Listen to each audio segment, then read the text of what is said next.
Hi hello എല്ലാവർക്കും ഗീതാ ഗോവിന്ദം സീരിയലിൻ്റെ റിവ്യൂവിലേക്ക് സ്വാഗതം. റിവ്യൂവിലേക്ക് പോകുന്നതിന് മുമ്പ് ആദ്യമേ തന്നെ പറയട്ടെ, ആരെങ്കിലും നമ്മുടെ ചാനൽ സബ്സ്ക്രൈബ് ചെയ്യാതെ കാണുന്നവരുണ്ടെങ്കിൽ ഒന്ന് ചെയ്തേക്കണേ. അതോടൊപ്പം തന്നെ ബെല്ലൈക്കൻ കൂടി ക്ലിക്ക് ചെയ്യാനും മറക്കരുത്. അപ്പോൾ നമുക്ക് നേരെ റിവ്യൂവിലേക്ക് പോകാം.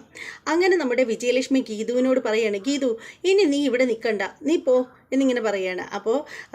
അപ്പോൾ നമ്മുടെ ഗീതു പറയണം, ഞാനങ്ങനെ പോകുന്ന പരിപാടിയൊന്നുമില്ല, ദേ ഞാനിവിടെ ബാക്കിൽ ഒളിച്ച് നിൽക്കും. എന്നാൽ മാത്രമേ കണ്ണേട്ടിന് ഇവിടെ വരുമ്പോഴുണ്ടല്ലോ കണ്ണേട്ടിന് നിങ്ങളും തമ്മിലുള്ള സംസാരം എനിക്ക് കേൾക്കാൻ പറ്റൂ. അതിൽ നിന്ന് എന്തെങ്കിലുമൊക്കെ വീഴുകയാണെങ്കിൽ എനിക്ക് നിങ്ങളെക്കുറിച്ചുള്ള അന്വേഷണമായിട്ട് മുന്നോട്ട് പോകാനേ അതിൽ എന്തെങ്കിലുമൊക്കെ ക്ലൂ കിട്ടും നിങ്ങളുടെയൊക്കെ സംസാരത്തിൽ നിന്ന് എന്നിങ്ങനെയൊക്കെ പറയുകയാണ് നമ്മുടെ ഗീതു. അപ്പോൾ അത് കേൾക്കുന്ന സമയത്തിന് നമ്മുടെ രഞ്ജി പറയാണ്, ഗീതു സത്യം പറഞ്ഞാലുണ്ടല്ലോ നിൻ്റെ ഈ സംസാരം കേൾക്കുമ്പോൾ നിൻ്റെ നാത്തൂനായിട്ട് കുറേ കാലം കൂടി ജീവിച്ചതിന് ശേഷം ജീവിക്കാനായിട്ട് എനിക്കൊരു കൊതിയാവുന്നു എന്നിങ്ങനെ പറയുകയാണ്. എന്താ ഗീതു അത് നടക്കൂ എന്നിങ്ങനെ ചോദിക്കുമ്പോൾ ഗീതുവിന് വല്ലാത്ത വിഷമമാവുകയാണ്. ഗീതുവിൻ്റെ മുഖമൊക്കെ സങ്കടമാവുകയാണ്. അതുപോലെ തന്നെ നമ്മുടെ വിജയലക്ഷ്മിക്ക് നല്ല സങ്കടം തോന്നുകയാണ് അത് കേൾക്കുന്ന സമയത്തിന്. അപ്പോൾ നമ്മുടെ രഞ്ജു നേരെ ഗീതുവിൻ്റെ അടുത്തേക്ക് ചെല്ലുകയാണ്. എന്നിട്ട് ചോദിക്കുകയാണ്, എന്താ ഗീതു ഞാനത് പറഞ്ഞപ്പോൾ നിനക്കൊരു വിഷമം പോലെ, എന്താ ഞാൻ ജീവിച്ചിരിക്കില്ലേ എന്നിങ്ങനെ ചോദിക്കുകയാണ്. അപ്പോൾ നമ്മുടെ ഗീത് പറയണം, എന്താ രഞ്ജു നീ ഇങ്ങനെയൊക്കെ പറയുന്നത്? നീ ഒരുപാട് കാലം ജീവിച്ചിരിക്കും. അല്ല, ധ്യാനിൻ്റെ കൂടെ ജീവിക്കാനായിട്ട് മുട്ടി നിൽക്കുന്നവളല്ലേ നീ, പിന്നെ എന്തിനാ ഇങ്ങനെയൊക്കെ ഒരു സംസാരം എന്നിങ്ങനെ പറയുകയാണ്. അപ്പോൾ നമ്മുടെ രഞ്ജു പറയുകയാണ്, ധ്യാനിൻ്റെ കൂടെ വിവാഹം കഴിക്കാനൊക്കെ എനിക്ക് ആഗ്രഹമുണ്ട്, പക്ഷേ അതിപ്പോഴൊന്നുമില്ല. അത് എനിക്ക് ഒരുപാട് കാലം എനിക്ക് നിങ്ങളുടെയൊക്കെ സ്നേഹം അനുഭവിച്ച് എനിക്കിവിടെ ജീവിക്കണം. അതിനുശേഷം മാത്രം എൻ്റെ കൊതി തീരെ എൻ്റെ നാത്തൂനെയും ഏട്ടനെയും അമ്മയുടെ ഒപ്പം ജീവിച്ചതിന് ശേഷം മാത്രമേ ധ്യാനിനെ വിവാഹം കഴിക്കുകയുള്ളൂ എന്നിങ്ങനെ പറയുകയാണ് നമ്മുടെ രഞ്ജു. അതിനുശേഷം നമ്മുടെ ഗീതു പറയുകയാണ്, ഇനി കുറച്ച് കഴിയുമ്പോൾ കണ്ണേടിന് ഇവിടെ എത്തും, അപ്പോൾ അതിനമ്മച്ച് ഞാൻ മാറി നിൽക്കാം എന്നിങ്ങനെ പറയുകയാണ്. അതേ സമയത്തുണ്ടല്ലോ, അതായത് ഗോവിന്ദ് വരുന്ന സമയത്ത് ഗീത ഓടുന്ന് മാറി നിൽക്കാമെന്നാണ് പറയുന്നത്. അതേ സമയത്തുണ്ടല്ലോ നമ്മുടെ വരുണും സുവർണയും കൂടെ കാറിൽ ഇങ്ങനെ വരികയാണ്. എന്നിട്ട് പുള്ളിക്കാർ കാർ ഒരിടത്തേക്ക് ഇങ്ങനെ പാർക്ക് ചെയ്യുകയാണ്. അതിനുശേഷം ഒതുക്കിയിട്ടതിന് ശേഷം നമ്മുടെ രാധികാമ്മയെ വിളിക്കുകയാണ്. രാധികാമ്മയെ വിളിച്ചിട്ട് നമ്മുടെ വരുൺ പറയണം, അമ്മ ഇവിടെ നടക്കുന്ന വല്ല കാര്യം അറിയുന്നുണ്ടോ? എന്താ വരുൺ എന്നിങ്ങനെ ചോദിക്കുകയാണ് നമ്മുടെ രാധികാമ്മ. അപ്പോൾ നമ്മുടെ വരുൺ പറയണ, അമ്മേ ഇതേ ഇന്ന് ഗോവിന്ദേട്ടനുണ്ടല്ലോ ഇന്ന് ഓഫീസിൽ ആകെ ദേഷ്യത്തിലായിരുന്നു. തൊട്ടതിനും പിടിച്ചതിനും ഒക്കെ ഗോവിന്ദേട്ടനും ഭയങ്കര ദേഷ്യമായിരുന്നു. എന്താ വരുൺ കാരണം, എന്താണ് കാരണമെന്നൊന്നും എനിക്കറിയില്ല. പക്ഷേ മറ്റൊരു കാര്യം കൂടി അറിയാൻ സാധിച്ചിട്ടുണ്ട്. സുവർണ വഴിയെ അമ്മ അറിഞ്ഞത്. പിന്നെ രഞ്ജുവിനെ ഗീതു എവിടെയാണ് പ്രതിഷ്ഠിച്ചിരിക്കുന്നതെന്ന് അറിയാമോ? എവിടെ? ചെമ്പകശ്ശേരിയിൽ ആ വിജയലക്ഷ്മി എന്ന് പറയുന്ന പാട്ടുകാരിയില്ലേ, അവരുടെ വീട്ടിലാണ് ഗീതു രഞ്ജുവിനെ കൊണ്ടാക്കിയിരിക്കുന്നത് എന്ന് പറയുകയാണ്. ഇത് കേൾക്കുമ്പോൾ നമ്മുടെ എന്താ പറയുക, രാധികാമ്മയുടെ ഹാലിളകുകയാണ്. രാധികാമ്മ പറയാണ്, വരുൺ നിന്നോടിത് ആരാ പറഞ്ഞത്? ദേ അമ്മയെ സുവർണയാണ് പറഞ്ഞത്, സുവർണ എൻ്റെ അടുത്ത് തന്നെ ഉണ്ട് എന്നിങ്ങനെ പറയുകയാണ്. അതിനുശേഷം വരുൺ ഫോൺ സുവർണയ്ക്ക് കൊടുക്കുകയാണ്. അപ്പോൾ സുവർണ സംസാരിക്കുകയാണ്, മാം ഞാനിത് രഹസ്യമായിട്ട് അറിഞ്ഞ കുറേ വിവരങ്ങളാണ്. ഞാൻ രഞ്ജുവിൻ്റെ പിന്നാലെ കുറച്ച് ആളിനെ വെച്ചിട്ടുണ്ടായിരുന്നു, അവർ വഴി എനിക്കറിയാൻ സാധിച്ചതാണ് എന്ന് പറയണം. അപ്പോൾ രാധികാമ്മ പറയാണ്, അപ്പോഴുള്ള കാര്യങ്ങൾ എന്താണെന്ന് വെച്ചാൽ നോട്ട് ചെയ്ത് നീ എന്നെ അറിയിക്കണം എന്ന് പറയണം. അപ്പോൾ എന്നിട്ട് എന്താ പറയുന്ന നമ്മുടെ രാധികാമ്മ പറയണം, നീ സദാസമയവും രഞ്ജുവിൻ്റെയും ഗീതുവിൻ്റെയും ഒപ്പം ഉണ്ടായിരിക്കണം. അവർ എങ്ങോട്ട് പോകണു, എന്തൊക്കെ ചെയ്യുന്നു, അവരെ മാത്രമല്ല ഗോവിന്ദിനെ നന്നായിട്ട് വാച്ച് ചെയ്യണം എന്നിങ്ങനെ പറയുകയാണ്. അപ്പോൾ നമ്മുടെ സുവർണ പറയാണ്, മാം ഞാൻ രഞ്ജുവിനെ വാച്ച് ചെയ്യാനായിട്ട് ചെമ്പകശ്ശേരിക്ക് മുന്നിൽ കുറച്ച് ആളുകളെ ഞാൻ നിർത്തിയിട്ടുണ്ട്, രഹസ്യമായിട്ട് അവരെ ആ കുടുംബം ഒന്ന് വീക്ഷിക്കാൻ വേണ്ടിയിട്ട്. അവിടെ ഇപ്പോൾ ഗോവിന്ദ് സാറും ഗീതുവും രഞ്ജുവും ഒക്കെ അവിടെയുള്ള ആ ഒരു കണക്ഷനെ കുറിച്ച് അപ്പപ്പഴി വിവരം കിട്ടാൻ വേണ്ടിയിട്ട് ഞാൻ കുറച്ച് പേരെ അവിടെ നിയമിച്ചിട്ടുണ്ട് എന്ന് പറയുകയാണ്. അപ്പോൾ രാധികാമ്മ ചോദിക്കണം, അങ്ങനെ നിയമിക്കാൻ മാത്രം നിനക്ക് എന്താ ജോലി എന്നിങ്ങനെ ചോദിക്കുകയാണ്. അതിനുശേഷം രാധികാമ്മ പറയണം, നീ ഇപ്പം ആരെയും നിയമിക്കാനൊന്നും നിൽക്കണ്ട, ഞാൻ പറയുന്നത് പോലെ നീ കേട്ടാൽ മതി. നീ തന്നെ ഈ ഡ്യൂട്ടി ഏറ്റെടുക്കണം. നീ ആരെ അവിടെ നിയമിച്ചോ അവരെ പിരിച്ചുവിട്ടിട്ട് നീ തന്നെ ഈ കാര്യം ഏറ്റെടുക്കണം. എന്നിട്ട് നീ തന്നെ ഇതിൻ്റെ ഒരു റിസൾട്ട് എനിക്ക് അറിയിക്കണം. അല്ലെങ്കിലുണ്ടല്ലോ നിൻ്റെ ജോലിയും പോവും, എല്ലാം പോവും. നീ എവിടെ നിന്നാണോ വന്നത് അവിടേക്ക് തന്നെ നിന്നെ പാക്കപ്പ് ചെയ്യും എന്നിങ്ങനെ പറയുകയാണ് രാധികാമ്മ. അപ്പോൾ ശരിക്കും പറയുകയാണെങ്കിൽ സുവർണയ്ക്ക് ഒട്ടും പിടിക്കുന്നില്ല രാധികാമ്മയുടെ സംസാര രീതി. അപ്പോൾ സുവർണ ഇങ്ങനെയൊക്കെ മോന്തയൊക്കെ വെച്ചിട്ട് ആക്കിയാണ് നമ്മുടെ സുവർണ. എന്നിട്ട് സുവർണ പറയാണ്, ആ ശരി മാം, ഞാൻ തന്നെ ഈ ഒരു വിഷയം ഞാൻ തന്നെ കൈകാര്യം ചെയ്തോളാം എന്നിങ്ങനെ പറയുകയാണ്. അപ്പോഴത്തേക്ക് അതിനുശേഷം ഫോണൊക്കെ ഇങ്ങനെ വച്ചിട്ട് രാധികാമ്മ ഇങ്ങനെ നിൽക്കുമ്പോഴത്തേക്ക് നമ്മുടെ പ്രിയ അടുത്തേക്ക് ചെല്ലുകയാണ്. പ്രിയ ചോദിക്കുകയാണ്, അമ്മേ ഏട്ടനെ ഇതുവരെയും കാണുന്നില്ലല്ലോ അമ്മേ എന്ന് പറഞ്ഞിട്ട് ചെല്ലുകയാണ്. അപ്പോൾ പറയാണ്, ഓ നിൻ്റെ ഏട്ടനതിന് ഇതിനൊക്കെ വീട്ടിൽ വരാനും നിൻ്റെ കാര്യങ്ങൾ തിരക്കാനും ഒക്കെ എവിടാ നേരം? അവൻ ഏത് നേരം ആ രഞ്ജുവിൻ്റെ പിന്നാലെയല്ലേ നടക്കുന്നത്? ദേ ഇപ്പോൾ അവൻ നടക്കുന്നത് എന്തിനാണെന്ന് അറിയാമോ? അവൾക്ക് പറ്റിയ ഷെൽട്ടർ എവിടെയാണെന്ന്, അതായത്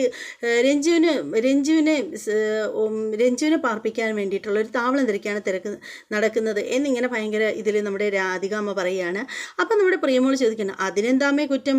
ഏട്ടൻ അവരെ വളരെ ഉത്തരവാദിത്വത്തോടു കൂടിയല്ലേ ഈ അറയ്ക്കലേക്ക് കൊണ്ടുവന്നത്. അപ്പോൾ നമ്മളാരും അവരെ ഇവിടെ താമസിപ്പിക്കാൻ അനുവദിച്ചില്ല. അപ്പോൾ പിന്നെ അവർക്ക് താമസിക്കാനുള്ളൊരു സ്ഥലം സെറ്റാക്കി കൊടുക്കേണ്ടത് ഏട്ടൻ്റെ ആവശ്യമല്ലേ? അതിനെന്തിനാ അങ്ങനെയൊക്കെ പറയുന്നത് എന്നിങ്ങനെ പ്രിയ ചോദിക്കുകയാണ്. അപ്പോൾ രാധികാമ്മ പറയണേ, ഹെടി അതൊന്നും അല്ല, അവൻ്റെ പെങ്ങളെ നിൻ്റെ സ്ഥാനമാണ് അവൻ രഞ്ജുവിന് കൊടുത്തിരിക്കുന്നത് എന്ന് പറയാണ്. അപ്പോൾ ഇരികേറ്റാൻ നോക്കുക കേട്ടോ. അപ്പോൾ രഞ്ജു പറയും, സോറി. അപ്പോൾ എന്താ പറയുക, നമ്മുടെ പ്രിയമോള് പറയണം, ഇല്ലമ്മേ അതൊക്കെ അമ്മയുടെ വെറും തോന്നലാണ്, അങ്ങനെയൊന്നുമില്ല എന്ന് പറയുന്നത്. അത് നിനക്കെങ്ങനെ അറിയാം? അമ്മ ഈ ആവശ്യമില്ലാത്ത കാര്യങ്ങളൊന്നും പറയണ്ട, ഏട്ടനെ എനിക്കറിയാം. നീ ഇത്തിരി മുമ്പ് വരെ ഇങ്ങനെയൊന്നും ആയിരുന്നില്ലല്ലോ. ഇത്തിരി മുമ്പ് ഇവിടെ തകർത്ത ആളാണല്ലോ നീ. നിൻ്റെ ഏട്ടൻ്റെ സ്നേഹം പങ്കിട്ട് പോകുമെന്നും പറഞ്ഞിട്ട് ഇപ്പം നിനക്ക് എന്താ ഇത്ര പെട്ടെന്ന് ഭാവമാറ്റം എന്നിങ്ങനെ ചോദിക്കുകയാണ് രാധികാമ്മ. അപ്പോൾ നമ്മുടെ പ്രിയമോള് പറയണം, അത് ഭാവമാറ്റത്തിന് കാരണം വേറൊന്നുമല്ല, എൻ്റെ ഏട്ടൻ്റെ സ്നേഹം എനിക്ക് നഷ്ടപ്പെടുന്നു തോന്നിയപ്പോൾ എനിക്ക് നല്ല വിഷമമുണ്ടായി. അതുകൊണ്ടാണ് ഞാൻ അന്നേരം അങ്ങനെയൊക്കെ പ്രതികരിച്ചത്. ഇപ്പോൾ എനിക്ക് അതിൻ്റെ ഉറപ്പ് കിട്ടി. ഒരിക്കലും ഏട്ടൻ അങ്ങനെ എന്നെ അല്ലാതെ മറ്റാരെയും നെഞ്ചിലേറ്റി സ്നേഹിക്കില്ലെന്ന്. അതുകൊണ്ട് എനിക്കൊരു പ്രശ്നവുമില്ല. എടി മണ്ടി, നീ എൻ്റെ വയറ്റിൽ തന്നെ കുരുത്തതാണോടി? എൻ്റെ പ്രിയമോളെ, ദേ രഞ്ജുവിനെ അവൻ ഇങ്ങനെ സ്നേഹിച്ച് കൊല്ലുകയാണെങ്കിലുണ്ടല്ലോ, അവസാനം ദേ നീ അനുഭവിക്കാനുള്ള സ്വത്തിൻ്റെ പകുതി ഉണ്ടല്ലോ അവളിലെ ആ രഞ്ജു അങ്ങ് അടിച്ചുകൊണ്ട് പോവും. പിന്നെ നിനക്കൊരു മണ്ണാങ്കട്ടയും കിട്ടില്ല എന്ന് പറയണം. അപ്പോൾ പ്രിയമോള് പറയണത്, കൊണ്ടുപോകണമെങ്കിൽ കൊണ്ടുപോകട്ടെ അമ്മേ, സ്വത്തുക്കളല്ലേ അവൾ കൊണ്ടുപോകുള്ളൂ, ഏട്ടനെ എന്തായാലും കൊണ്ടുപോവില്ലല്ലോ. എൻ്റെ ഏട്ടനെ മാത്രം മതി എനിക്ക് സ്വത്തല്ല വലുത്, എൻ്റെ ഏട്ടനാണ് എന്ന് പറഞ്ഞിട്ട് പ്രിയമോള് മിന്നി അടിച്ചൊരു പോക്കങ്ങ് പോവുകയാണ്. അപ്പോൾ ഇത് കാണുമ്പോഴത്തേക്ക് രാധികാമ്മയുടെ കിളി പോവുകയാണ്. അതായത് പ്രിയമോളെ കളത്തിൽ ഇറക്കി കളിക്കാമെന്ന് പറഞ്ഞാണ് പുള്ളിക്കാരത്തി ഇരുന്നത്. അപ്പോൾ പ്രിയമോളടുത്ത് അത് ചിലവാകൂലെന്ന് കാണുമ്പോഴത്തേക്കിനും ഇങ്ങനെ അങ്ങ് പോവുകയാണ് നമ്മുടെ പ്രിയമോള് പോകുമ്പോഴത്തേക്ക് രാധികാമ്മ ആ ഒരു ടെൻഷനിൽ ഇങ്ങനെ നിൽക്കുകയാണ്. അതേസമയം ഉണ്ടല്ലോ ചെമ്പകശ്ശേരിയുടെ മുന്നിൽ നമ്മുടെ ഗോവിന്ദിൻ്റെ വണ്ടി ഇറങ്ങുകയാണ്. ഗോവിന്ദ് വണ്ടിയിൽ ഇറങ്ങുകയാണ്, ഗോവിന്ദിൻ്റെ കാറ് വരികയാണ്. അപ്പോൾ ഇത് കാണുമ്പോഴത്തേക്ക് ഗീതുവിൻ്റെ ഹാർട്ട് ഇടിക്കുകയാണ്. ഗീതു ഒളിഞ്ഞ് അകത്ത് പോയി ഒരു ഒരു ജനാലയുടെ ഒരു സൈഡിൽ കൂടെ ഇങ്ങനെ ഗീതു നോക്കുന്നു, മറു സൈഡിൽ കൂടെ നമ്മുടെ വിജയലക്ഷ്മി ഇങ്ങനെ നോക്കുകയാണ്. അങ്ങനെ അവരമ്മയും മോളും ഒരു ജനാലയുടെ വാതിൽക്ക് ഇങ്ങനെ നിന്ന് വീക്ഷിച്ചുകൊണ്ടിരിക്കുകയാണ്. അപ്പോൾ ഗോവിന്ദ് ശരിക്കും കാറിൽ നിന്ന് ഇറങ്ങിയിട്ട് ഗോവിന്ദ് മനസ്സിൽ വിചാരിക്കുന്നത്, ഇത് ചെമ്പകശ്ശേരിയുടെ ലൊക്കേഷനാണോ രഞ്ജു എനിക്ക് അയച്ചു തന്നത്? അപ്പോൾ രഞ്ജു ചെമ്പകശ്ശേരിയിലാണോ വന്നത്? ഇതെങ്ങനെ സംഭവിച്ചു? രഞ്ജുവിന് ഈ സ്ത്രീയെ ഒട്ടും ഇഷ്ടമല്ല, അതായത് വിജയത്തിനെ. പിന്നെ രഞ്ജു എന്താ ഇവിടെ വന്നത് എന്നൊക്കെ ഇങ്ങനെ ഗോവിന്ദ് ഇങ്ങനെ ചിന്തിച്ചുകൊണ്ടിരിക്കുകയാണ്. അപ്പോഴത്തേക്ക് നോക്കുമ്പോൾ രഞ്ജു അങ്ങോട്ടേക്ക് ഇറങ്ങി വരികയാണ്, ഏട്ടാന്ന് വിളിച്ചിറങ്ങി വരികയാണ്. അപ്പോൾ ഗോവിന്ദ് ചോദിക്കണേ, നീ എന്താ രഞ്ജു ഇവിടെ? നിന്നെയാണോ അവൾ ഇവിടെ കൊണ്ടാക്കിയിട്ട് പോയത്? ഇവിടെയാണോ അവൾ നിന്നെ ആക്കിയിട്ട് പോയത് എന്നിങ്ങനെ ചോദിക്കുകയാണ്. അപ്പോൾ നമ്മുടെ രഞ്ജു പറയണം, അതേ ഏട്ടാ, എന്നെ ഇവിടെ തന്നെയാണ് ആക്കിയിട്ട് പോയത്. എന്നിട്ട് അവൾ എങ്ങോട്ട് പോയി? അതെനിക്കറിയില്ല. ഏട്ടൻ അകത്തേക്ക് വാ, അകത്തിരുന്ന് സംസാരിക്കാം. അകത്തേക്ക് വരാനോ? രഞ്ജു, നീ തന്നെയാണോ എന്നെ വിളിക്കുന്നത്? അതേ ഏട്ടാ. ഇല്ല, ഞാൻ ഈ വീടിൻ്റെ പടി ചവിട്ടുന്ന പ്രശ്നമല്ല. ദേ മര്യാദയ്ക്ക് നീ എൻ്റെ ഒപ്പം ഇപ്പോൾ ഇങ്ങോട്ട് വന്നേക്കണം എന്ന് പറഞ്ഞിട്ട് രഞ്ജുവിൻ്റെ കൈക്ക് കടന്ന് പിടിക്കുകയാണ് ഗോവിന്ദ്. അപ്പോൾ രഞ്ജു പറയണേ, ഇല്ല ഏട്ടാ, ഞാൻ വരുന്നില്ല. ഏട്ടനും ഞാനും കൂടി ചേർന്ന് അകത്തിരുന്ന് അമ്മയോട് കുറച്ച് കാര്യമൊക്കെ സംസാരിച്ചിട്ട് പോവാം. അമ്മയോ? ഏതമ്മ? എനിക്ക് മനസ്സിലാവുന്നില്ല രഞ്ജു, എങ്ങനെയാണ് നിനക്ക് ഇത്ര പെട്ടെന്ന് ഇങ്ങനെ ഭാവമാറ്റം ഉണ്ടായത് എന്നിങ്ങനെ ചോദിക്കാണ്. അപ്പോൾ രഞ്ജു പറയണ, ഇല്ല ഏട്ടാ, എനിക്കൊരു ഭാവമാറ്റവും ഇല്ല. ഏട്ടൻ വാ, ദേ അകത്ത് അമ്മ ചായ എടുക്കുന്നുണ്ട്. ആ സമയത്തിന് ഏട്ടൻ ഇങ്ങനെ ചായ കുടിക്കാതെ പോയാൽ അമ്മയ്ക്ക് വിഷമാവും. രഞ്ജു എന്ന് പറഞ്ഞിട്ട് ഗോവിന്ദ് ഇങ്ങനെ ഞെട്ടിത്തിരിഞ്ഞ് നിൽക്കുകയാണ്. ഇത് എല്ലാം നമ്മുടെ എന്താ പറയുന്നത് നമ്മുടെ വിജയലക്ഷ്മിയും നമ്മുടെ ഗീതവും കൂടെ കേട്ടുകൊണ്ട് നിൽക്കുകയാണ്.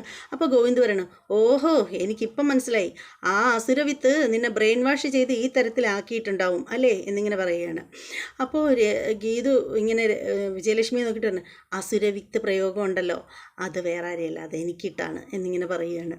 അങ്ങനെ അത് കേട്ടുകൊണ്ട് നിൽക്കുകയാണ്. അതേസമയം ഗോവിന്ദ് പറയണം, എനിക്കറിയാം അവൾ ഒറ്റൊരുത്തി മാത്രമാണ് ഇങ്ങനെയൊക്കെ കാണിച്ചു കൂട്ടുന്നതെന്ന്, നിന്നെ ഇവിടെ കൊണ്ടുവരുന്നതിനെ പറ്റി അവൾ എന്നോട് പറഞ്ഞതുപോലും ഇല്ലല്ലോ എന്നൊക്കെ ഇങ്ങനെ പറയുകയാണ്. എന്നിട്ട് നമ്മുടെ എന്താ പറയുന്നത്, ഒരുപാട് നിർബന്ധിക്കുകയാണ് നമ്മുടെ രഞ്ജു ഗോവിന്ദിനെ അകത്തേക്ക്. പക്ഷെ ഒരു രക്ഷയില്ല, ഗോവിന്ദ് അകത്തേക്ക് വരാൻ തയ്യാറാവുന്നില്ല. അപ്പോൾ ഗോവിന്ദ് പറയുകയാണ്, എനിക്കറിയാം, എനിക്ക് നന്നായിട്ടറിയാം ഗീതു തന്നെയാണ് ഇതിൻ്റെ എല്ലാത്തിൻ്റെയും ഉള്ളിലെന്ന്. എന്നിട്ട് ഇത്രയും നേരമായിട്ട് ഞാൻ ആ യക്ഷിയെ ഫോൺ വിളിച്ചിട്ടുണ്ടല്ലോ, ആ പൂതന ഫോൺ പോലും എടുക്കുന്നില്ല എന്നിങ്ങനെ പറയുകയാണ്. സൈക്കോയാണ്, മറ്റുള്ളവരെ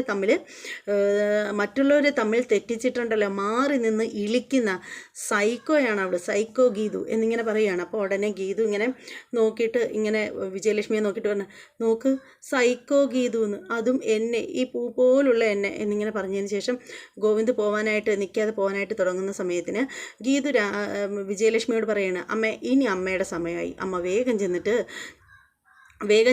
ഏട്ടനെ അവിടെ കണ്ണേട്ടനെ അവിടെ തടഞ്ഞു നിർത്ത്, പോവരുതെന്ന് പറ, അമ്മ നന്നായിട്ട് ഫൈറ്റ് ചെയ്യും എന്ന് പറയുകയാണ്.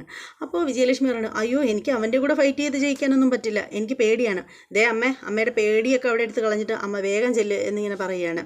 അങ്ങനെ ഗീതുവിൻ്റെ നിർബന്ധത്തിന് വഴങ്ങി നമ്മുടെ വിജയം അങ്ങോട്ട് ചെല്ലുകയാണ്.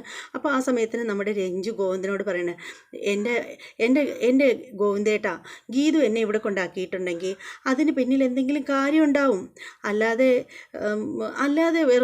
വേറൊരു കുഴപ്പത്തിലും ചെന്ന് ചാടിക്കാനൊന്നുമല്ല. അവൾ എന്തൊക്കെയോ കാര്യങ്ങൾ മനസ്സിൽ പ്ലാൻ ചെയ്തിട്ടുണ്ടായിരിക്കും, അല്ലാതെ അവൾ എന്തായാലും എന്നെ ഇവിടെ കൊണ്ടുവരുമോ എന്നൊക്കെ ഇങ്ങനെ പറയുകയാണ്. അപ്പോൾ ഗോവിന്ദ് പറയണം, അവളെ കാളകൂട വിഷം, വിശ്വസിക്കാൻ കൊള്ളില്ല അവളെ എന്നൊക്കെ പറയുകയാണ്. അപ്പോൾ രഞ്ജു പറയണം, ഒരു കുഴപ്പമില്ല, അവൾ എന്തെങ്കിലും മനസ്സിൽ കാണാതെ ഇങ്ങനെയൊന്നും ചെയ്യില്ല, എന്തെങ്കിലും ആവട്ടെ, ഏട്ടനകത്തേക്ക് വാ എന്നൊക്കെ പറയുമ്പോഴത്തേക്ക്, പറ്റില്ല, നീ ഇപ്പം തന്നെ എൻ്റെ കൂടെ വന്നേ പറ്റുള്ളൂ എന്ന് പറഞ്ഞ് നമ്മുടെ ഗോവിന്ദ് നമ്മുടെ രഞ്ജുവിൻ്റെ കയ്യിൽ പിടിച്ച് വലിച്ചുകൊണ്ട് കൊണ്ടുപോകാനായിട്ട് തുടങ്ങുകയാണ്. രാധിക നമ്മുടെ വിജയം അപ്പോൾ നാടക ഡയലോഗുമായിട്ട് എത്തിയിരിക്കുകയാണ്. പഞ്ച് ഡയലോഗ്, നിർത്തടാ, എൻ്റെ മോളെ കയ്യിൽ നിന്ന് വിടടാ, എൻ്റെ മോളെ ഞാൻ നിൻ്റെ കൂടെ വിടില്ലടാ, നീ ആരടാ, എൻ്റെ മോളെ കൊണ്ടുപോകാൻ നീ ആരടാ എന്നൊക്കെ പറഞ്ഞിട്ട് നമ്മുടെ വിജയലക്ഷ്മി ഉണ്ടല്ലോ ആലാറി അടുക്കുകയാണ്. സംഭവം പറയുകയാണെങ്കിൽ ഗീതു പറഞ്ഞതുകൊണ്ട് പുള്ളിക്കാരത്തി ഈ ഗീതു പഠിപ്പിച്ച കാര്യങ്ങളൊക്കെ പറയുകയാണ്, ഒരു നാടക ഡയലോഗ് എന്നുള്ള രീതിയിൽ, ആ ഒരു രീതിയിലാണ് സംസാരിക്കുന്നത് നമ്മുടെ വിജയം. ഇത് കേട്ടിട്ട് ഗോവിന്ദ് ഇങ്ങനെ അന്തം വിട്ട് ഇങ്ങനെ നിൽക്കുകയാണ് ഗോവിന്ദ്.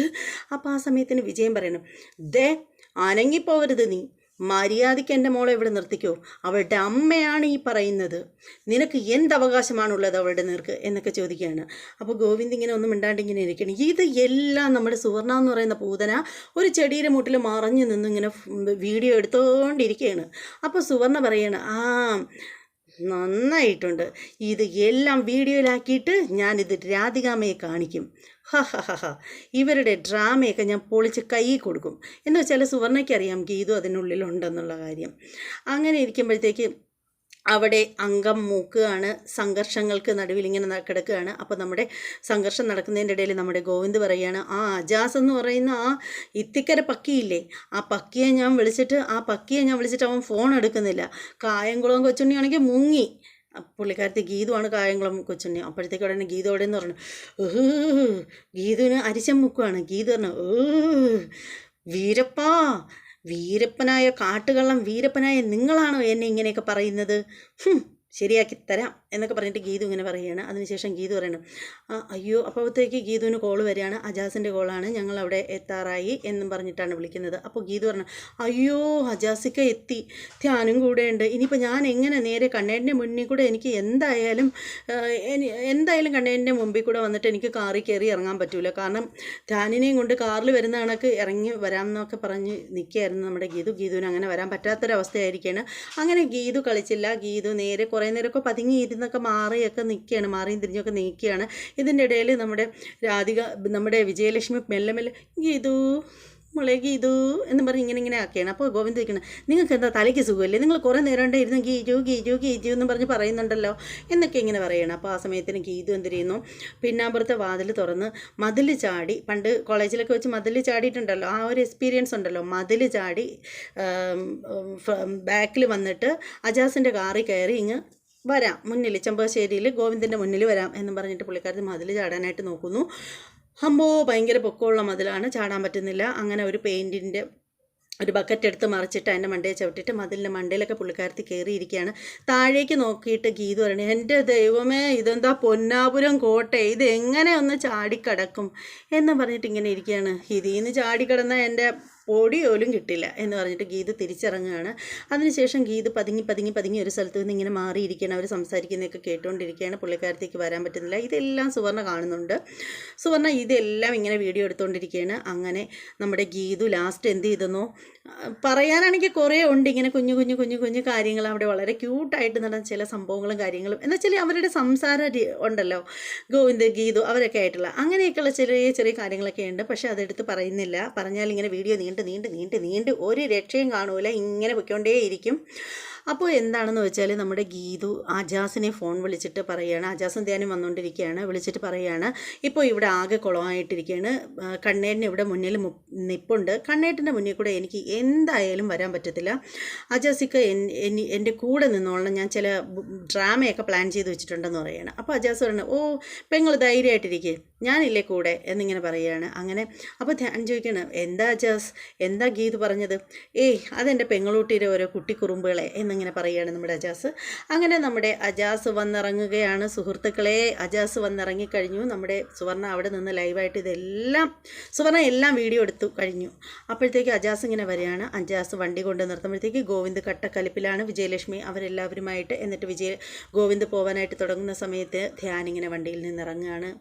അങ്ങനെ ധ്യാൻ രഞ്ജു എന്ന് വിളിക്കുമ്പോൾ ഗോവിന്ദ് നോക്കുകയാണ്. ശരിക്കും ധ്യാനെ കണ്ടിട്ട് രഞ്ജു നമ്മുടെ ഗോവിന്ദിന് മനസ്സിലാവുന്നില്ല. അപ്പോൾ ഗോവിന്ദ് ഇതാര് എന്നിങ്ങനെ ചോദിക്കുമ്പോൾ രഞ്ജു പറയണം, ഇതാണ് എൻ്റെ ധ്യാൻ എന്ന് പറയുമ്പോൾ ഗോവിന്ദിൻ്റെ കണ്ണിങ്ങനെ ഡബ്ലിങ് ആയിട്ട് വരുവാണ്. ഗോവിന്ദ് ഞെട്ടിപ്പോവുകയാണ് ധ്യാൻ ഇവിടെ വന്നത് കാണുമ്പോഴത്തേക്ക്. ആ സമയത്തിന് ആ ഒരു ഗ്യാപ്പിൽ നമ്മുടെ ഗീതു പമ്മി എന്ന് കാറിനകത്ത് കയറുകയാണ്. അതിനു മുമ്പ് അജാസിനോട് ഇങ്ങനെ കൈയെടുത്ത് കാണിക്കുകയാണ്, ഡോറ് തുറയിക്ക എന്നും പറഞ്ഞിട്ട്. അങ്ങനെ അപ്പോഴേ ഡോർ ഇങ്ങനെ തുറന്നു കൊടുക്കുകയാണ് നമ്മുടെ അജാസ്. അങ്ങനെ നമ്മുടെ ഗീതു പമ്മി ആ വണ്ടിക്കകത്ത് കയറുകയാണ്. അതിനുശേഷം കാറ് തുറന്നിറങ്ങുന്ന രീതിയിൽ പുള്ളിക്കാരത്തി ഇറങ്ങി വരികയാണ്. വന്നിട്ട് ഇങ്ങനെ ഭയങ്കര സ്ലോ മോഷനിലേക്ക് ഇങ്ങനെ വരികയാണ്. വന്നിട്ട് ഇങ്ങനെ നമ്മുടെ വിജയലക്ഷ്മിയുടെ ഷോൾഡറിലൊക്കെ ഇങ്ങനെ കൈവച്ചിട്ട് ഇങ്ങനെ നിൽക്കുകയാണ്. അതിനുശേഷം ഗീതു പറയണം, ഞാനാണ് അജാസിനെ ഞാനാണ് ധ്യാനിനെ രംഗപ്രവേശനം ചെയ്തത്. എന്തിനാ ഈ നിൽക്കുന്ന രഞ്ജുവിന് ഒരു ജീവിതം തയ്യാറാക്കി കൊടുക്കാനായിട്ട് ഞാൻ ബ്രെയിൻ വാഷ് ചെയ്താണ് ധ്യാനിനെ ഇവിടെ ഇറക്കിയിരിക്കുന്നത് എന്നിങ്ങനെ പറയുകയാണ്. ഗോവിന്ദ് അന്തം വിട്ട് നിൽക്കുകയാണ്, ഈ ധ്യാൻ എങ്ങനെ എത്തി എന്നുള്ളത് അറിയാൻ പറ്റാഞ്ഞിട്ട്. അപ്പോൾ ധ്യാൻ പറയുകയാണ്, എന്നെ നിരന്തരമായിട്ട് ഗീതു കോണ്ടാക്റ്റ് ചെയ്തിരുന്നു, എല്ലാ കാര്യങ്ങളും ഇവിടുത്തെ കാര്യങ്ങളെല്ലാം എനിക്ക് പറഞ്ഞു തന്നത് ഗീതുവാണ്. അങ്ങനെ ഗീതുവിൻ്റെ നിർദ്ദേശപ്രകാരമാണ് ശരിക്കും ഇവളെ എനിക്ക് വേണ്ടി കാത്തിരിക്കുന്നു എന്ന് എനിക്ക് മനസ്സിലായത്. അങ്ങനെയാണ് ഞാൻ വന്നിരിക്കുന്നത് എന്ന് പറയുകയാണ്. ഇത് കേൾക്കുമ്പോൾ ഗോവിന്ദിന് സത്യം പറഞ്ഞാൽ ചുണ്ടിലൊരു കുഞ്ഞു ചിരിയൊക്കെ വരുന്നുണ്ട്. പക്ഷേ പുള്ളിക്കാരൻ അതൊന്നും പുറത്ത് കാണിക്കുന്നില്ല. എന്നിട്ട് ഗീതുവിനെ നോക്കിയിട്ട് ഇങ്ങനെ കാണിക്കുന്നുണ്ട് ഗോവിന്ദ്. എന്നിട്ട് പുള്ളിക്കാരൻ ഇങ്ങനെ നിൽക്കുകയാണ്. അപ്പോൾ ഗീതു ഇങ്ങനെ വരികയാണ്. എന്നിട്ട് ഗീതു ഗോവിന്ദിൻ്റെ അടുത്തേക്ക് വന്നിട്ട് വേണം, എങ്ങനെയുണ്ട് എന്നിങ്ങനെ ചോദിക്കുകയാണ് ഗീതു. അതിനുശേഷം ഗീതു പറയണം, എൻ്റെ ഒരു സ്വഭാവം എന്ന് വെച്ചാൽ എല്ലാവർക്കും നന്മ മാത്രമേ ഞാൻ ചെയ്യൂ, ഞാൻ അങ്ങനെ ആയിപ്പോയി, ഞാനത് ശീലിച്ചു പോയി. അതുകൊണ്ടാണ് ഈ രഞ്ജു ഇങ്ങനെ നിന്നപ്പോഴത്തേക്ക് രഞ്ജുവിനൊരു ജീവിതം കൊടുക്കാൻ വേണ്ടിയിട്ട് ഞാൻ ധ്യാനിനെ ഇങ്ങോട്ടേക്ക് വരുത്തിയത്. ഇനി ജീവിതം ആർക്കൊക്കെ വേണമെങ്കിലും അവർക്കൊക്കെ കൊടുക്കാൻ ഞാൻ തയ്യാറാണ്. കണ്ണേട്ടിന് ജീവിതം വേണോ? കണ്ണേട്ടിന് ജീവിതം വേണമെങ്കിൽ ഇപ്പം പറയണം, 1 2 ജീവിതം ഫ്രീ ആയിട്ട് ഞാൻ കണ്ണേട്ടിന് തന്നേക്കാം എന്നിങ്ങനെ പറയണം. അപ്പോൾ ഗോവിന്ദ് ഇങ്ങനെ നോക്കുകയാണ് നമ്മുടെ ഗീതുവിനെ. അപ്പോഴത്തേക്ക് നമ്മുടെ ഗീതു പറയണം, ഒരു കാര്യം കണ്ണേട്ടൻ കാറിലേക്ക് വാ, ഞാൻ അജാസിക്കയുടെ കൂടെ കാറിലേക്ക് വരാം എന്നിങ്ങനെ പറയുകയാണ്. അജാസിക്കയുടെ കൂടെ കാറിലേക്ക് ഞാൻ വരാം, രഞ്ജുവിനെയും കൊണ്ട്, രഞ്ജുവും ധ്യാനും കണ്ണേട്ടനുമായിട്ട് അവിടെ നമ്മുടെ റിസോർട്ടിലേക്ക് വാ, ധ്യാനിനെ ഞാൻ അവിടെയാണ് താമസിപ്പിച്ചിരുന്നത്, അപ്പോൾ അവിടേക്ക് പോയി സംസാരിക്കാം എന്ന് പറഞ്ഞിട്ട് ഗോവിന്ദിനെ ക്ഷണിക്കുകയാണ്. അപ്പോൾ ഗോവിന്ദ് പറയണം, എന്നാലേ അവരെല്ലാവരും കൂടി, അതായത് രഞ്ജുവും ധ്യാനും അജാസിൻ്റെ കാറിൽ വരും, നീ അങ്ങനെ മാറി വരേണ്ട കാര്യമല്ല, നീ എൻ്റെ കാറിൽ വാ എന്ന് പറയുന്നത്. അതായത് നിനക്കുള്ള പങ്ക് ഞാൻ തന്നേക്കാടി, നീ മര്യാദയ്ക്ക് എൻ്റെ കാറിലേക്ക് വാ എന്നുള്ള രീതിയിലാണ് ഗോവിന്ദ് പറയുന്നത്. അപ്പോൾ അത് മനസ്സിലായി ഗീതുവിന് രക്ഷയില്ലെന്ന്. അപ്പോൾ ഉടനെ ഗീതു പറയണം, അത് വേണോ എണ്ണേട്ടാ? മര്യാദയ്ക്ക് എൻ്റെ കാറിൽ കയറടി. ഇല്ല, ഞാൻ അജാസിക്കയുടെ കാറിലേ വരുന്നുള്ളൂ. ദേ നിൻ്റെ ഒരു അജാസിക്ക കയറടി മര്യാദയ്ക്ക് കാറിൽ പോയി എന്നിങ്ങനെ പറയുകയാണ്. അങ്ങനെ ഗീതു ഇങ്ങനെ നിൽക്കണം, ഡബിളിങ്ങനെ കണ്ണുരുട്ടി വെച്ചുകൊണ്ട് നിൽക്കുകയാണ്. അതോടുകൂടി ഇന്നത്തെ എപ്പിസോഡ് തീരുകയാണ്. വളരെ അടിപൊളിയായിട്ടുള്ളൊരു എപ്പിസോഡായിരുന്നു. നിങ്ങൾക്ക് എല്ലാവർക്കും ഈ എപ്പിസോഡ് ഇഷ്ടമായി എന്ന് വിശ്വസിക്കുകയാണ്. ഇഷ്ടമായവർ തീർച്ചയായും ലൈക്ക് ചെയ്യണം. സത്യം പറയാമല്ലോ സുഹൃത്തുക്കളെ, പറയാതിരിക്കാൻ നിവൃത്തിയില്ല. വീഡിയോയിൽ ലെന്ത് ഇത്തിരി കൂടിപ്പോയി കേട്ടോ. ശരിക്കും പറയുകയാണെങ്കിൽ കുഞ്ഞു കുഞ്ഞു പോർഷനുകളെല്ലാം കൂടി പറയുമായിരുന്നെങ്കിൽ ഇതിലൊന്നും നിൽക്കില്ലായിരുന്നു. നല്ല രീതിയിൽ നീണ്ടുപോയി എന്നറിയാം, ക്ഷമിക്കുക. അത് മാത്രമല്ല പറയാനുള്ളതെന്ന് വെച്ചാൽ, ഞാൻ റിവ്യൂ ചെയ്തിട്ട് സത്യം പറയാമല്ലോ ഇന്നലെ എനിക്ക് ഭയങ്കര സന്തോഷമായൊരു ദിവസമായിരുന്നു. എന്ന് വെച്ചാൽ വേറൊന്നുമല്ല, ഞാൻ ചെയ്ത റിവ്യൂവിൽ ആദ്യമായിട്ട് ലെന്ത് വീഡിയോയുടെ കാര്യമാണ്, ഷോർട്സ് വീഡിയോയുടെ കാര്യമല്ല. ഷോർട്സ് വീഡിയോയ്ക്കൊക്കെ ആണെങ്കിൽ 1000-ന് മുകളിൽ 1000K മുകളിലൊക്കെ ലൈക്ക് വരാറുണ്ട്. അതിൻ്റെ കാര്യമല്ല ഞാൻ പറയുന്നത്. അതായത് ഞാൻ ചെയ്ത ലെന്ത് വീഡിയോയ്ക്ക് ആദ്യമായി 20 ലൈക്ക് വന്നിരിക്കുകയാണ് സുഹൃത്തുക്കളെ. 20 ലൈക്ക്. ഭയങ്കര ഹാപ്പിയായി ഞാൻ, ഭയങ്കര സന്തോഷമായി ഞാൻ 20 ലൈക്കൊക്കെ എനിക്ക് കിട്ടിയപ്പോൾ. അപ്പോൾ ഇനി ഞാനൊരു 50 ലൈക്കാണ് ഇനി പോകുന്ന വീഡിയോകളിലൊക്കെ പ്രതീക്ഷിക്കുന്നത്. കിട്ടുമെന്നൊന്നും അറിയില്ല. എന്തായാലും ഒരു ചെയ്തില്ലാത്ത ഉപകാരമല്ലേ, ഒരു ലൈക്ക് തന്നൂടെ? ഞാൻ ഇത്രയും നാവിട്ടടിക്കുന്നതല്ലേ. എന്തായാലും വീഡിയോ ഇഷ്ടമായവർ തീർച്ചയായും ലൈക്ക് ചെയ്യണം. ഇഷ്ടമല്ലാത്തവരൊക്കെ ഡിസ്ലൈക്ക് ചെയ്തോ, എന്നാലും എനിക്ക് കുഴപ്പമൊന്നുമില്ല. അപ്പോൾ എനിക്കറിയാലോ ഇത്രത്തോളം ആളുകൾക്ക് എൻ്റെ വീഡിയോ ഇഷ്ടമാവുന്നില്ലെന്നറിയാലോ. പിന്നെ നിങ്ങളുടെ അഭിപ്രായങ്ങളെല്ലാം കമൻറ്റ് ചെയ്തേക്കണം. നിങ്ങളുടെ കമൻറ്റുകളാണ് എൻ്റെ ശക്തി. വളരെ മാന്യമായിട്ടുള്ള കമൻറ്റുകൾ വേണം ചെയ്യാൻ. ഇഷ്ടപ്പെടുന്നില്ലെന്നുണ്ടെങ്കിൽ തീർച്ചയായും നിങ്ങൾ ഇഷ്ടപ്പെടുന്നില്ല എന്ന് തന്നെ കമൻറ്റ് ചെയ്തു, അതിലൊന്നും ഒരു വിഷമമല്ല. പക്ഷേ എന്നാലും മാക്സിമം അനാവശ്യങ്ങൾ പറയാതിരിക്കുക. എൻ്റെ കമൻറ്റിൽ ഇതുവരെ ആരും അങ്ങനെ പറഞ്ഞിട്ടില്ല. എൻ്റെ കമൻറ്റ് ബോക്സിൽ അങ്ങനെയൊന്നും നിങ്ങൾക്ക് പരിശോധിച്ചാൽ തന്നെ അറിയാൻ പറ്റും. കമൻറ്റ് ബോക്സിൽ കമൻറ്റ് ഇടുന്നത് വളരെ കുറവാണ്. എന്നാലും ആരെങ്കിലും ഇട്ടാലും അങ്ങനെ അനാവശ്യമൊന്നും പറയാറില്ല. പിന്നെ അനാവശ്യമൊക്കെ പറഞ്ഞു കഴിഞ്ഞാൽ എനിക്ക് വിഷമാവും. കാരണം ഞാനൊരു ചെറിയ കുട്ടിയൊന്നുമല്ല, ഞാൻ മുതിർന്ന 2 കുട്ടികളുടെ അമ്മയാണ്, വലിയ 2 കുട്ടികളുടെ അമ്മയാണ്. അപ്പോൾ എന്താ, എല്ലാവരും എൻ്റെ ചാനൽ സബ്സ്ക്രൈബ് ചെയ്യാൻ മറന്നുപോയിട്ടുണ്ടെങ്കിൽ അങ്ങ് ചെയ്തേക്കണേ. ബെല്ലൈക്കൺ കൂടി ക്ലിക്ക് ചെയ്തേക്കണം. എന്നാൽ മാത്രമേ ഞാനിടുന്ന വീഡിയോകൾ അപ്പോഴായിട്ട് നിങ്ങളിലേക്ക് എത്തുള്ളൂ. പിന്നെ ഇനി മറ്റൊരു എപ്പിസോഡിൻ്റെ റിവ്യൂമായിട്ട് വരാം. അതുവരെ എല്ലാവർക്കും ബൈ, നമസ്കാരം.